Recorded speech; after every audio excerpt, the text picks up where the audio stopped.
This conference will now be recorded. Hello everyone, my name is Yasir Gulfraz and I'm your tutor for today's lecture, Project Management, Planning, Controlling and Leading a Project. If there is any issue, just let me know if you can't see my screen or you can't hear my voice. Uh, Today we are discussing planning, controlling and leading a project, which is learning outcome to be able to design systems and plans for initiating and managing and leading projects. Yesterday, we discussed project management definitions, initiating project, project cycle, and scope of projects. So today we will be discussing the essential aspect of project management, specifically planning, controlling, and leading a project. Management is a crucial skill for any organization or individual who wants to achieve success in their project.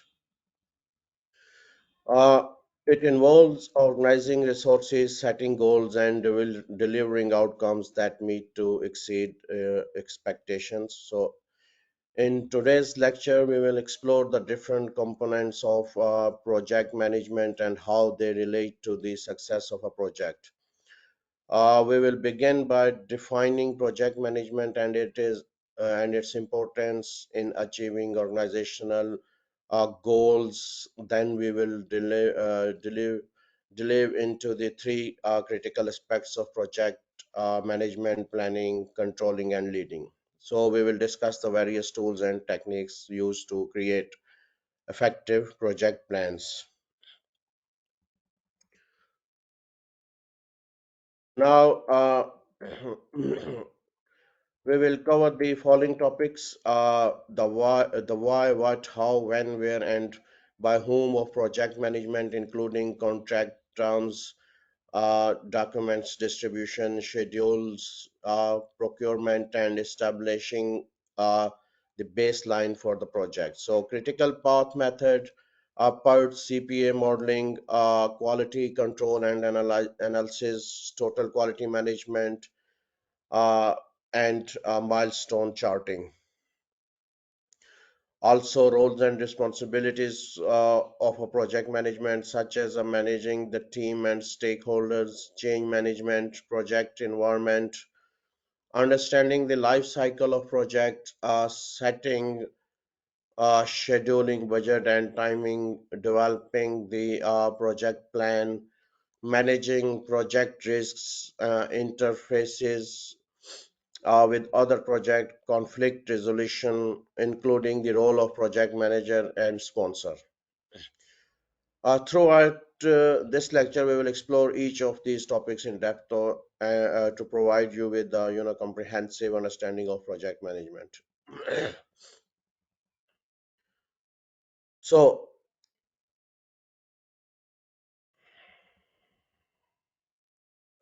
examine key leadership and management theories related to project management. The process of starting a project, which usually begins with an ideas can comes from anywhere within the organization and may be small or large scope. For example, to get more people into work during a tube strike, once an idea has been identified, the next step in to determine if it is worth pursuing. This involves conducting a feasibility study to determine if the idea is viable, what resources will be needed, and what the potential risks and benefits are. The feasibility study should also take into account any relevant factors such as globalizations, crucial differences, and economic conditions. uh, we also discussed yesterday Turner's model. Turner's 7 model is a useful tools for analyzing the feasibility of a project. So the model is organized in a less linear way that traditional project management models contain similar ingredients. So once the feasibility study has been completed, the next step is to develop a project plan. This plan should include detailed outlines of the project objectives, milestones, timelines, budgets, and resource allocations. It should also identify the key risks and mitigation strategies for managing these risks. Management and leadership. Management is the process of achieving organizational goals in an efficient manner through planning, organizing, leading, and controlling organizational resources. So, according to Peter Drucker, who is widely regarded as the guru of management guru, management is not just about tasks and discipline, but it also involves people. He believed that every achievement of management is the achievement of a manager, and every failure is a failure of a manager. In the hospitality industry, the role of management is to essentially coordinate tasks, technology, structure, people, policies, and procedures for the execution of the work of the hotel. This involves various aspects such as a corporate strategy, decision making, planning, organization, direction and control of activities, systems, and styles of management, interactions with the external environment, and social responsibilities.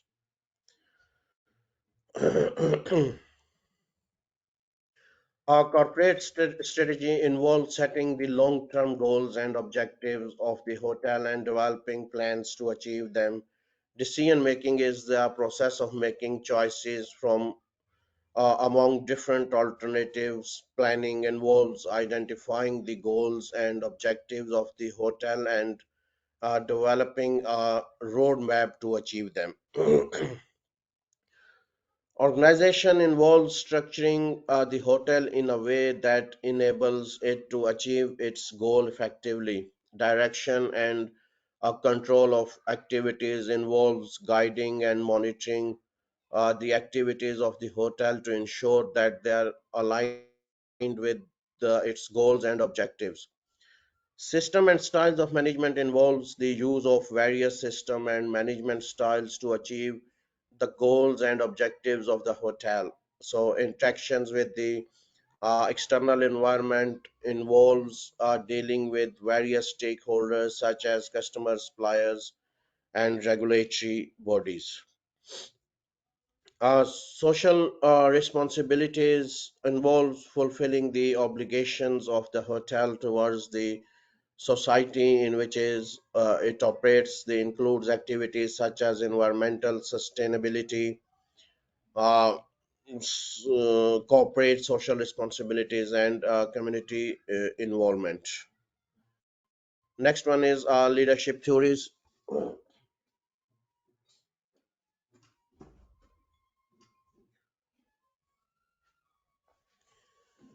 A basic definition of leader is some who exercise influence over other people. So, leadership is the ability to influence people towards achieving a goal or goals. So, this is an interpersonal activities that involves setting goals and inspiring others to provide their commitment to achieving these goals. Leadership is different from management, although they are related concepts. Management is more concerned with organizing, coordinating, and controlling resources to achieve specific goals, whereas leadership is more about influencing people to work towards goal. Our trait theories suggest that certain natural attributes to qualities such as cheerful personality or fairness allow individuals to become good leaders. This implies that leaders are born with these traits rather than developing them over time. On the other hand, style theory suggests that different leadership approaches or styles can be learned and used by a manager depending on the situation. This means that any one can learn to become a leader by developing different leadership styles. Contingency theories of a leadership suggest that there is no correct style or approach.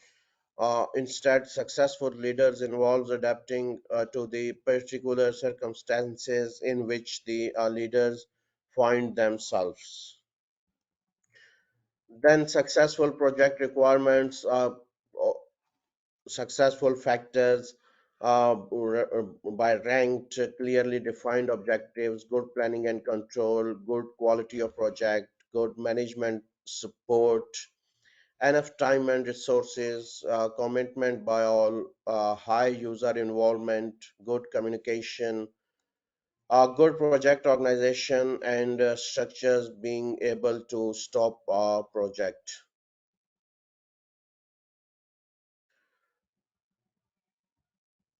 Then developing the milestone plan. Turner also notes that a milestone plan should be developed in a startup workshop. So he recommends the following six steps in the developing process.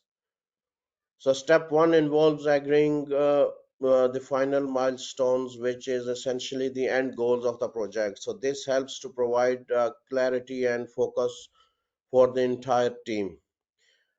Step two is brainstorming ideas for the remaining milestones. This can be done as a group activity where everyone can contribute their ideas and suggestions.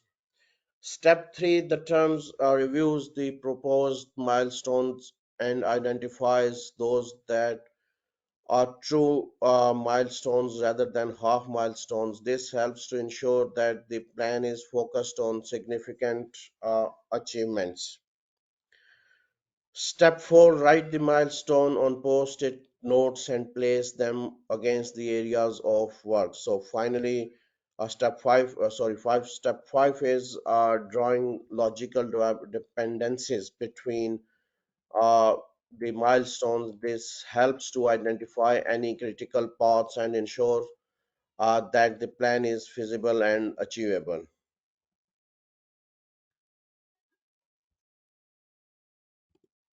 Next one is final step, which is existing. final Final step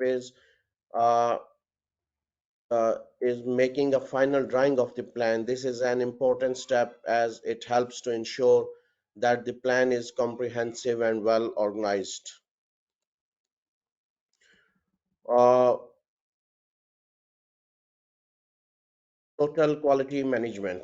So, total quality management is a philosophy of quality management that organized in Japan in the 1950s. So, now we are going to talk about quality management, total quality management.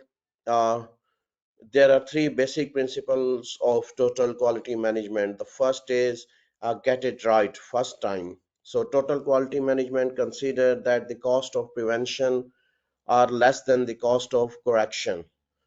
One of the main aims of total quality management is to achieve zero reject and 100% quality. So the aim of total quality management is thus to get things right the first time. The contrast which the traditional approach that less than 100% quality is acceptable. Total quality management will result is an increase in prevention costs, for example, quality design of systems and products, but internal and external failure cost uh, will fall to a greater extent. The second basic principle is continuous improvement. The philosophy of total quality management recognizes that realistically a zero defect goal may not to obtainable. However, it does provide a target to ensure that company should never be satisfied with its present level of rejects.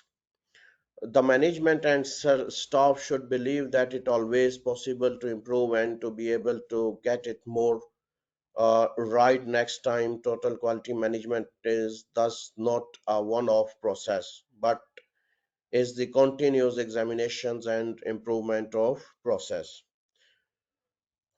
Third principle is customer focus. So quality is examined from a customer perspective, and the system is aimed at meeting customer needs and expectations. So this principle emphasizes the importance of understanding customer needs and requirements and working towards meeting them.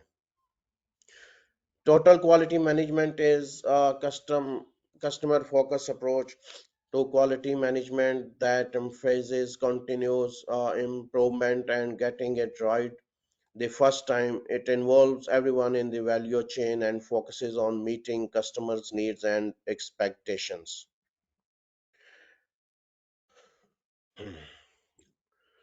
Next one is develop role and responsibilities of the project manager for a project. Project needs this direction and project need firm direction and leadership. So the importance of having a project manager and the key aspects of their role. As you may already know that project requires firm direction and leadership to ensure their successful completion. So this is why the responsibility for a project is usually given to a single individual or agency who can provide the necessary guidance and leadership to see the project through to its conclusion. Project management manager is a person who is responsible for the successful planning, execution, monitoring, and closure of a project. So there are a charge of ensuring that the project is completed on time, within budget, and meets the specified requirements. So now let's discuss the four key aspects of a project managers. One is planning, organizing and coordinating. Second, monitoring and controlling. Third, leading, and then four is communication.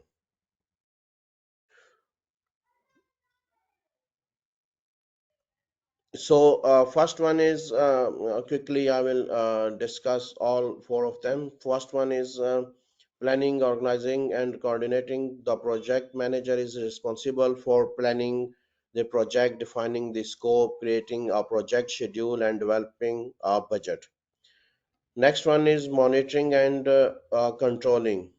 Once the project is underway, the project manager must monitor progress, track performance, and take corrective action if necessary. Next one is leading. Project management manager is the leader of the project team and is responsible for motivating and guiding our team members towards the successful completion of the project. And last one, communicating. Effective communicating is crucial to the success for any project. So the project manager must communicate regularly with stakeholders to keep them informed of progress, issues, and risks.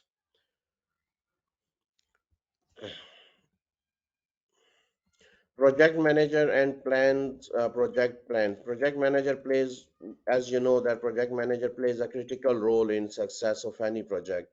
So they must have a clear understanding of the project goals, be able to plan and organize effectively, monitor progress, lead the team, and communicate effectively with all stakeholders.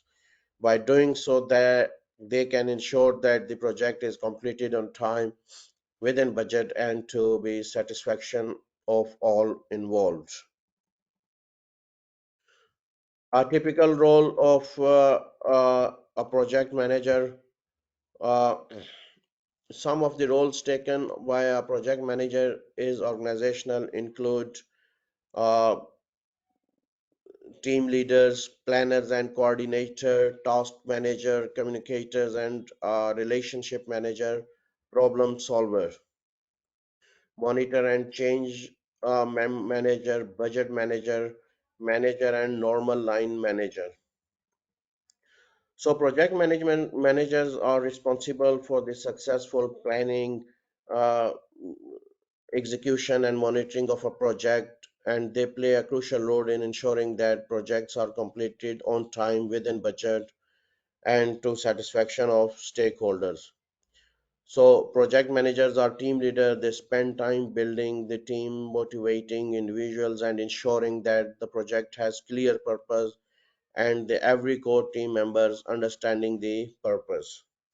Project managers are planners and coordinators. They ensure that the team creates a realistic plan and will often consolidate the individual team members' plans into a full project plan. So they will then coordinate the activities of the team of to meet that plan and deal with changes in a systematic way. Project manager also are task managers. They clarify the goals of project and ensure that every action is moving the project towards those goals. As a task manager, the project manager is responsible for ensuring that the project is progressing in the right direction and that all team members are aware of their responsibilities and deadlines. Next one is project managers are communicators and relationship managers. So they take the lead in actively communication. The project is an appropriate way to all the stakeholders and manage the relationship with the key stakeholders to ensure their needs are being met. Project managers are also problem solver. Uh, uh, They are faced with many problems during any project and will require to solve them through team problem solving techniques. As a problem solver, the project manager is responsible for ensure uh, uh, the issues or problems are addressed in a timely and effective manners.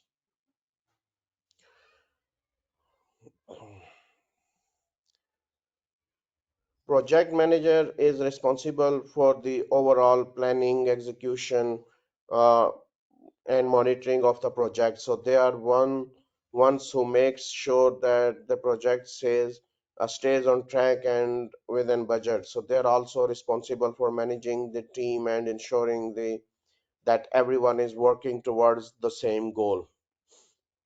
So they regularly monitor and monitor the progress and appropriately and regularly. So the monitor and change manager is responsible for the putting controls in place to ensure that the project is progressing as planned and is being monitored regularly. So project manager is responsible for setting up the project budget as well and the project budget and monitoring its use to ensure that resources are being used effectively. The person is responsible for making sure that the project stays within budget and that resources are being used in the most efficient way possible. The meeting manager is responsible for ensuring that project meetings are well managed since most project teams only meet during project meetings. It is important that these meetings are run efficiently and effectively. So the meeting manager is responsible for setting the agenda, ensuring that everyone is prepared and making sure that the meeting stays on track. So basically, difference between project managers and line managers are usually specialized in a particular project manager and line manager. Line managers are usually specialized in a particular area, whereas project managers are often generalized who oversees work in many different areas. Problem faced by project managers are typical problems faced by managers are included managing staffs who are assigned to the project part-time and have responsibilities in their home departments, managing the relationship with the departmental manager who have staff on the project team, then managing the size of the team given variable resources requirement throughout the project life cycle. Next one is dealing with specialized in areas where the manager is not an expert.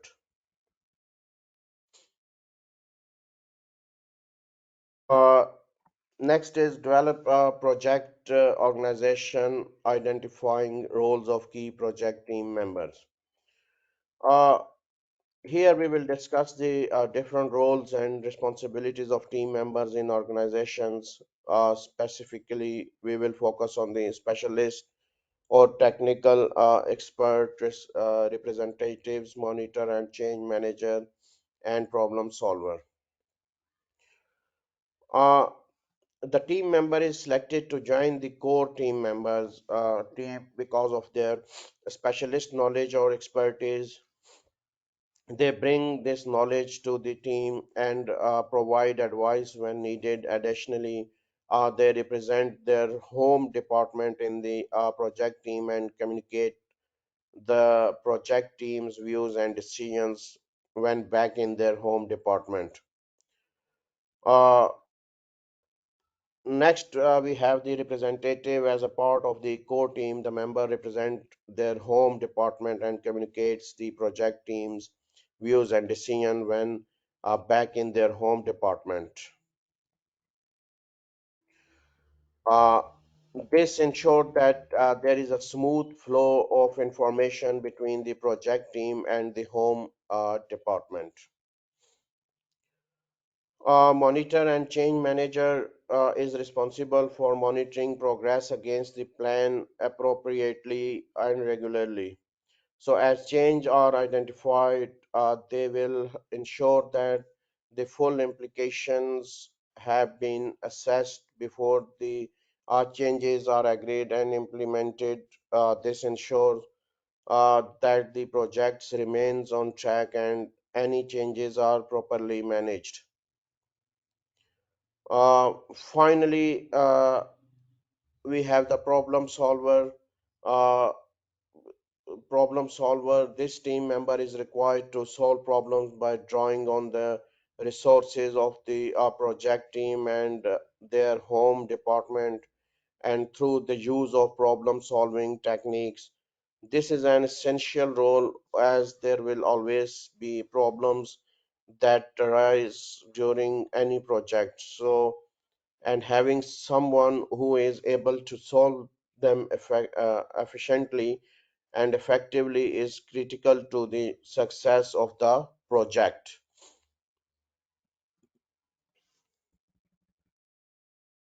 Next one is assembling team members. There are two methods for assembling team members. First approach is used to specialist project staff who are seconded to the project and removed from their existing roles. So this may be backed up by external consultant. Uh, they and this may also involve hiring external consultant to fill any skills gaps. So the approach can lead to be an efficient project that completed quickly. However, it may also result in a lack of buy-in from line managers and staff who may feel left out of key project decisions. Second approach is to add on. So adding the project to the existing duties of operational staff. This means that staff would complete the project alongside their regular responsibilities.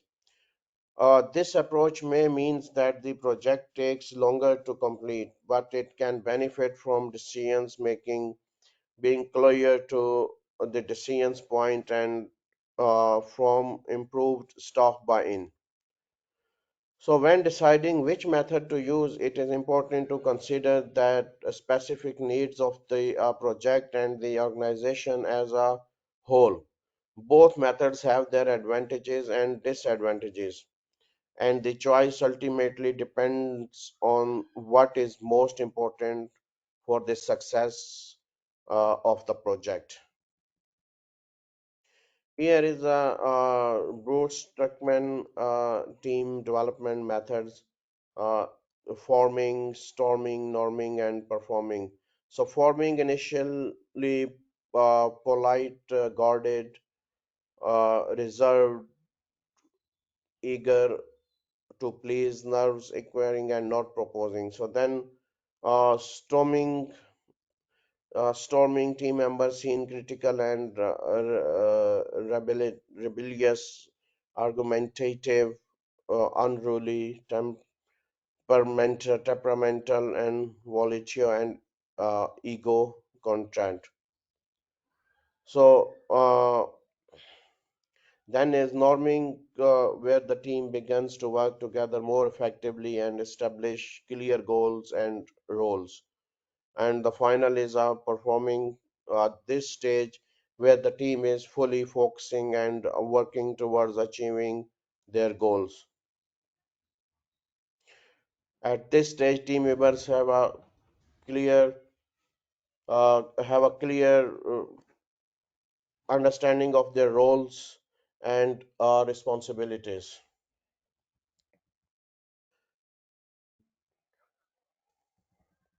Building project teams, building a project team is not just about team selection, it also about the more arduous process of developing and maintaining the team throughout the length of the project. So Chartered Management Institute identifies 10 steps to building an effective teams. Uh, these are included: define the project, plan a team building strategy, get the team together, explore and establish, identify and individuals, see yourself as a team member, check objectives, team meetings, dissolve the team.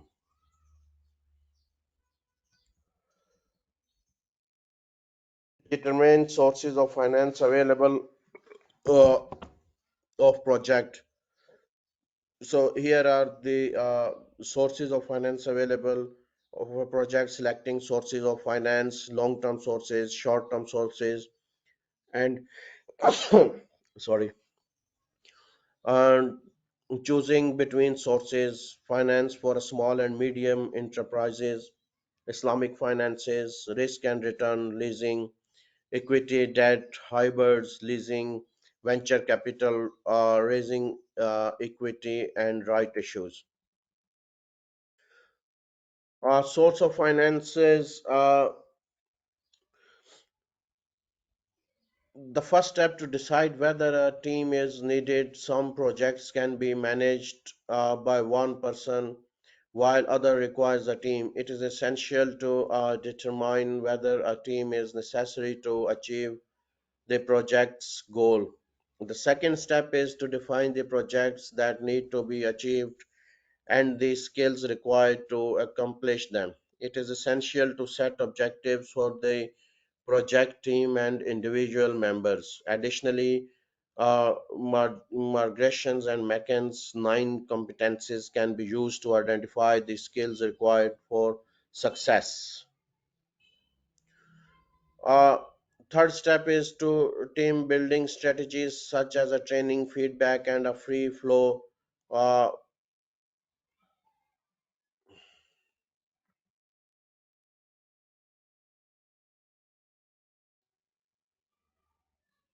and a free flow of information. This step is critical because it ensures that all team members have the necessary knowledge and skills to perform their roles. The fourth step is to get the right team together uh, and develop team outcomes. It is important to bear in mind that the team will take time to develop, as took men's forming, storming, norming, performing, and morning stages will occur.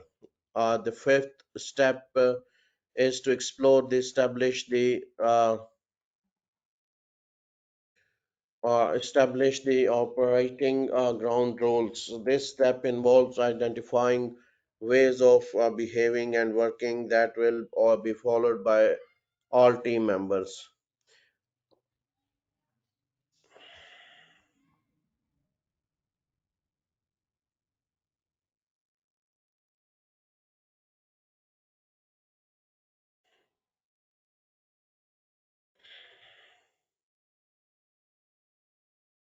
So next, internal sources of finance.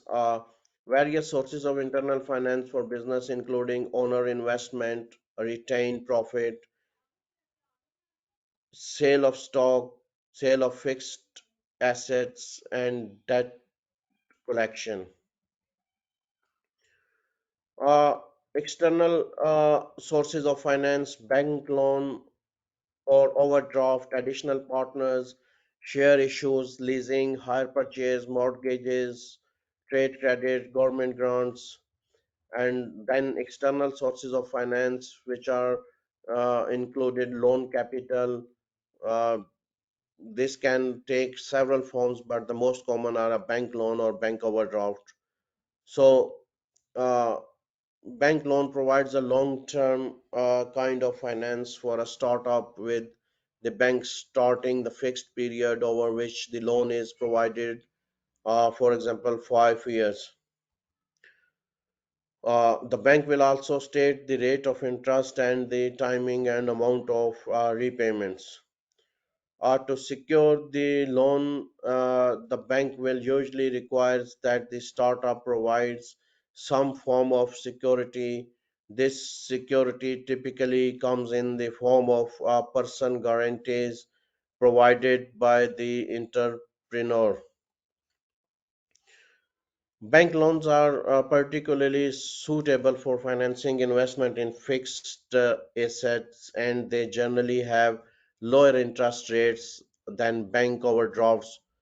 So they do not provide much, but they do not provide much flexibility. Bank loans do have their disadvantages. One of the biggest drawback is the requirement for security. Startups often do not have many assets to offer as security, and so the entrepreneur may be required to provide a personal guarantee. This means that entrepreneurial personal assets could be at risk if the business is unable to repay the loan. Source of finance, share capital. The main source of external investors is the share capital of a startup company, or typically friends and family of the entrepreneur. While they may seem like some positive options, tensions can often develop with the family and friends.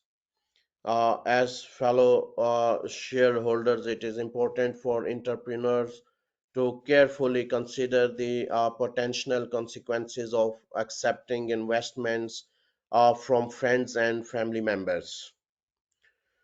On the other hand, business angels are professional investors who typically invest between 10K to 750,000 pound.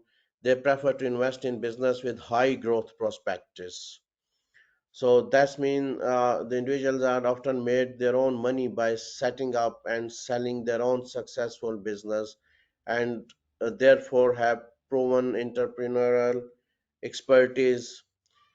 In addition to their financial contributions, business angels often offer their skills, experience, and contacts to the company, which can be a significant advantage to for startup.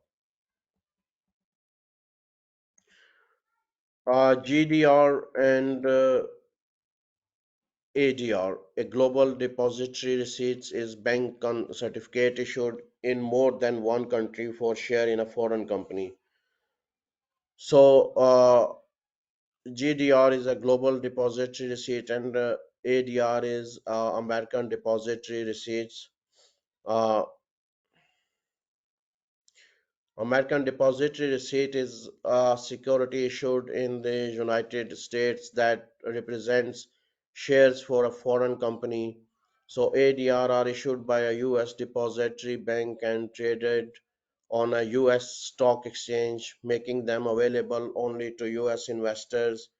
Similar to GDR, ADR allows investors to invest in foreign companies without having to directly purchase shares on foreign stock exchange. Assess the feasibility of proposed project. So, Philip, projects are notorious in the popular imagination for going over time, over budget, and failing to deliver what they are supposed to. So, this seems particularly true there with IT project, like Philip Virgo, Secretary General of OTHM UK political advisory body, wrote an article in Transformation explaining why big system fail in the public sector. He gave the six top reasons. Uh, First reason is the analysis of business needs missing or wrong, then needs change before implementations, over ambitions, delay, lack of top customer manager involvement, poor supplier project or team management. So he noted that technology problems were rarely in the top six reasons for IT project failure. In other words, it's people that fail projects, not things. Success criteria. So, we are going to discuss the different ways in which we can judge the success of a project, while the simplest way to look at the based on performance, cost, and time. There are other factors to consider. Some people believe that there are satisfaction of various stakeholders in the most important factors to consider when judging a project success. So Dr. Rodney Turner, a well-known expert in project management, has identified several success criteria and the stakeholders they apply to. Let's take a look to some of these criteria and why they can judge. So first one is project efficiency. The criteria says whether a project was completed within the allocated time and budget. It applies to the project teams, sponsors, and customers and can be judged at the end of the project. Second is customer satisfaction, the criteria success, how uh, uh, satisfied the customers are with the final product or service. It applies to the customers and can be judged after the product or services uh, has been delivered. So business success, the criteria assess the extent to which the project has contributed to organization's overall goals. It applies to senior management and can be judged after the project has been completed. So then is a stakeholder satisfaction. Stakeholders satisfaction, including customers, employees, suppliers, and the community. It applies to all stakeholders and can be judged after the project has been completed.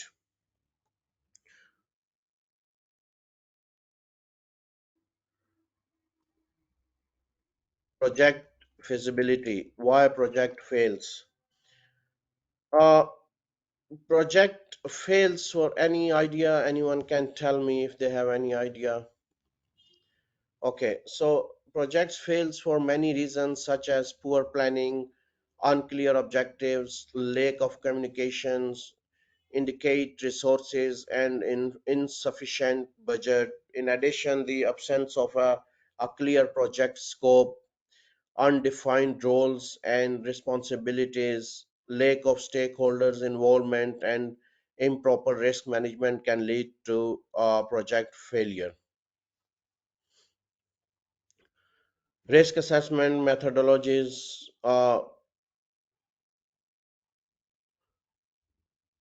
how to carry out a project, risk assessment, contingency planning, and the role of the project risk registers. So, risk is the potential of suffering harm or loss, so resulting from an event and circumstances that can affect the project objectives. A project risk assessment is a systematic process of identifying, analyzing, the evaluating the potential risks that can impact project success. So there are different risk methodologies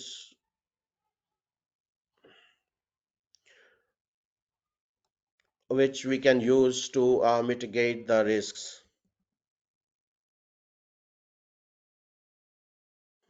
Next one is a prepare a detailed project plan with high level estimate of time, resources, and cost that meet agreed milestone.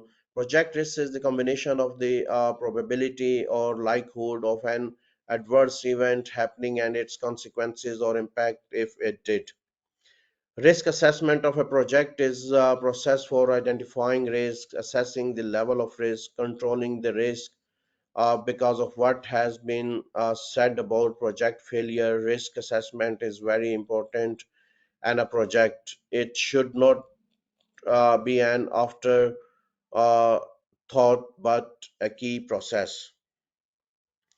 Identifying risks, there are a number of different ways you can look at the type of risks you may encounter in a project. For example, you can look at the potential risk associated with the different phases of a project at the design stage, planning, implementations, and control.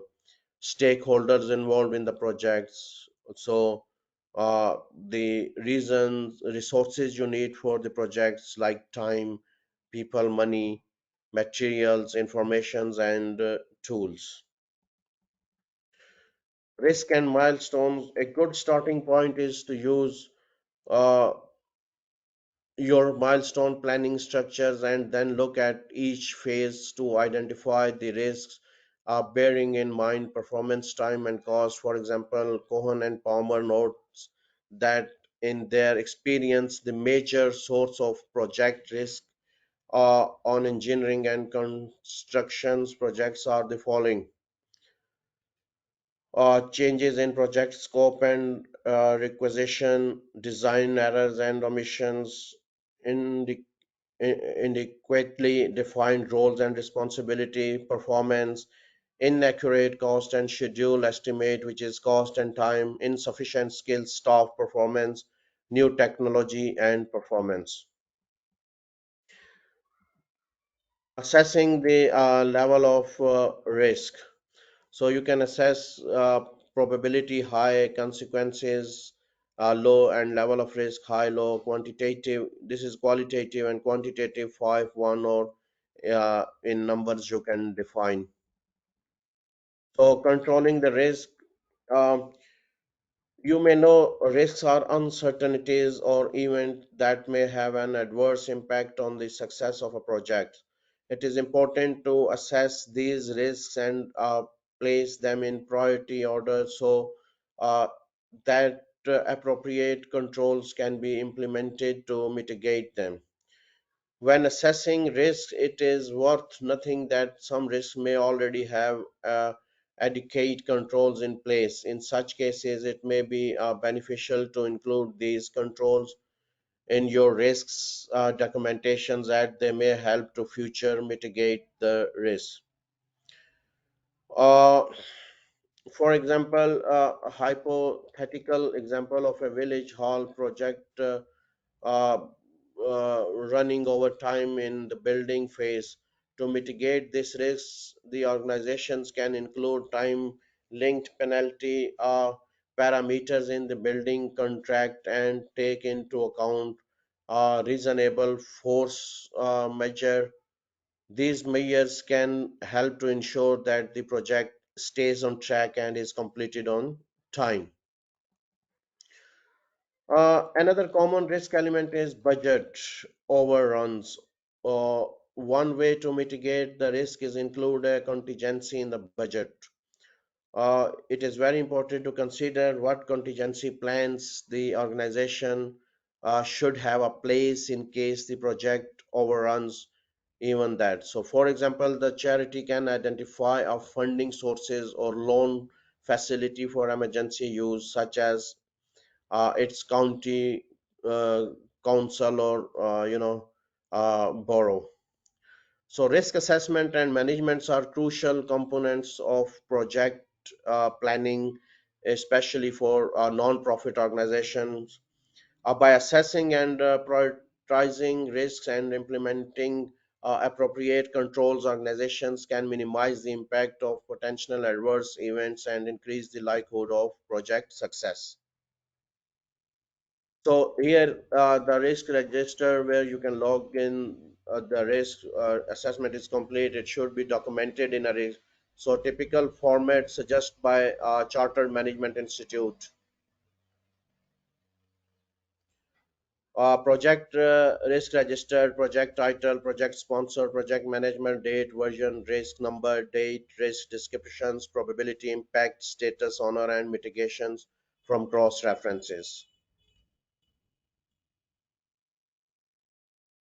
Prince 2 and Agile, both most famous and most common project methodologies. Prince 2 is the world's most widely used project methodology. Prince 2 qualifications are standard features of a project manager management job specification in the UK and have grown in popularity since Prince 2 was launched in 1996. Currently, over 150,000 Prince 2 exams are set somewhere in the world every year. Agile is an umbrella term used to refer to numerous product development methods, framework, and techniques used by development terms. So Agile's approach emerged from the software industries in the 90s to try to overcome many of the problems which had these traditional software projects. So normally late delivery, over budget, and low quality. So there are many different agile approaches, the most famous being Scrum, Kanban, Extreme Programming, and Lean. All agile approaches are based upon the 12 agile principles.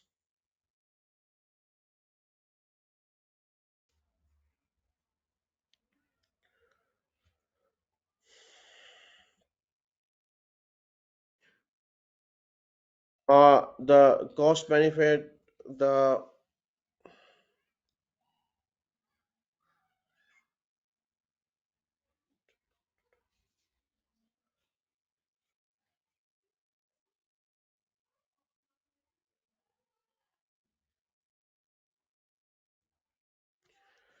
cost and benefits as at risks. Uh,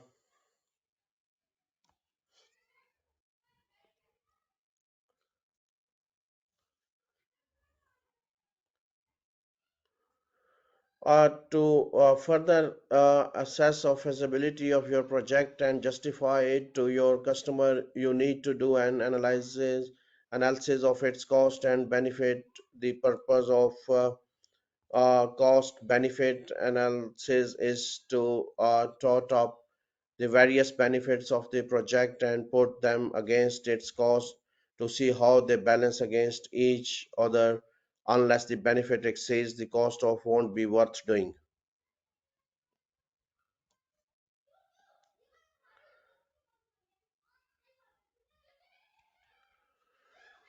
In simple term, cost benefit analysis is a tool used to determine the feasibility of a project. It involves identifying the cost of the project and the benefits.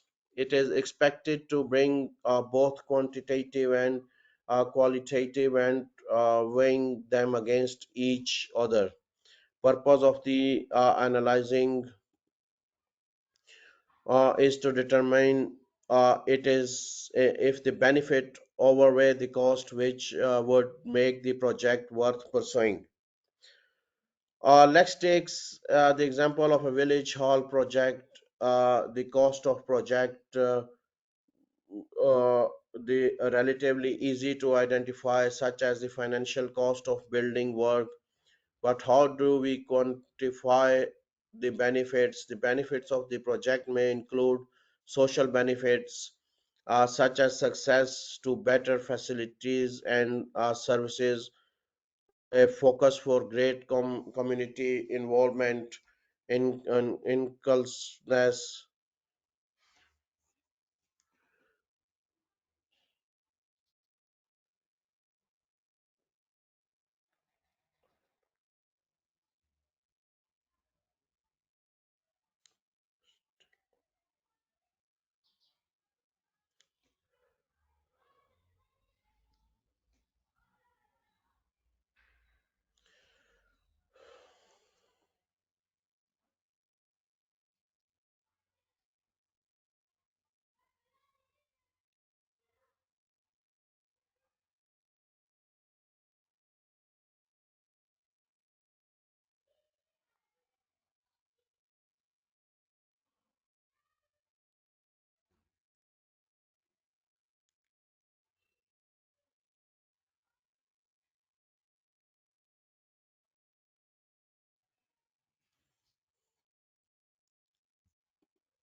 Next,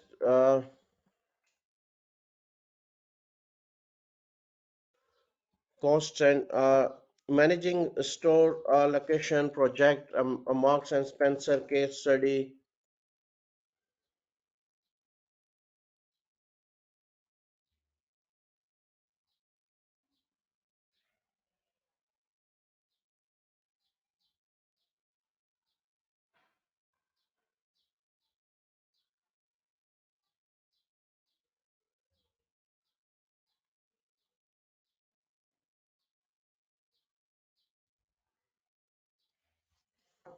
So managing our store relationship project, a Marks and Spencer case studies, uh, CPA, and there are reference. So that's it for today.